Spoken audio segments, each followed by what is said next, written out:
Where your treasure is, there will your heart be also. God has hidden unlimited treasures in His Word. Every time we open it, we can discover a new treasure, or admire an old one. What will we find today? Let's dig in. Here's Carla Early with Treasure Hunt in the Word.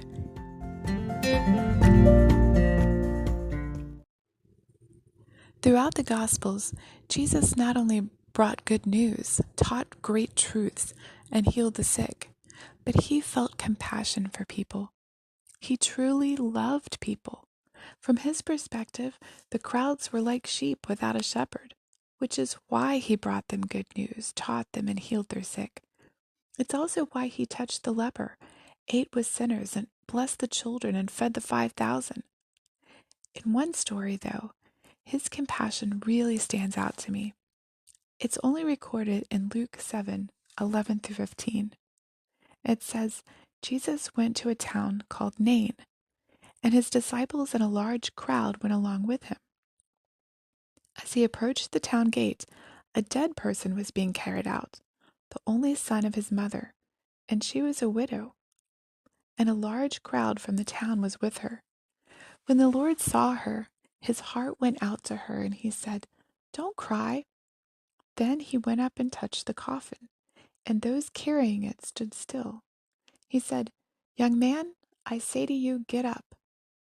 The dead man sat up and began to talk, and Jesus gave him back to his mother. He saw a woman crying at her son's funeral, and He had compassion on her.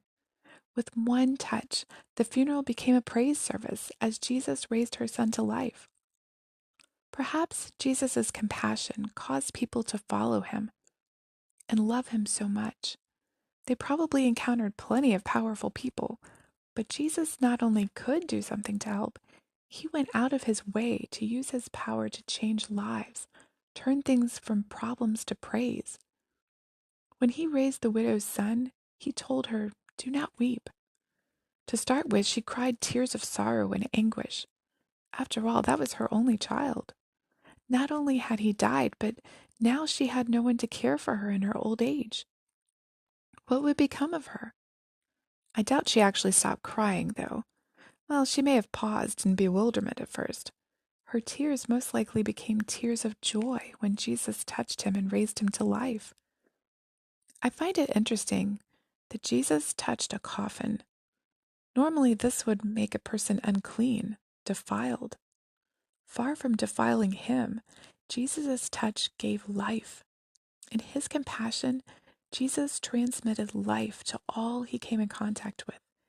He gave love to all. That's what compassion is, love in action. 1 John 3:18 tells us, "Dear children, let us not love with words or tongue, but with actions and in truth." Compassion doesn't just see hurting, suffering people. Compassion acts to help them. Of course, as much as we'd like to, we can't heal people's physical problems.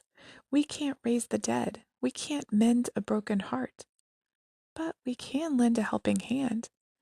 We can bring a meal, give a hug and a listening ear, or share encouragement when we see someone hurting.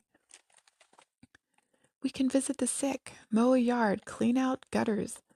We can tell stories to make people laugh. We can pray with them and for them. Being compassionate like Jesus also can involve sharing the good news with them of what God has done for them in Christ. We can show love and compassion for everyone God puts in our path today.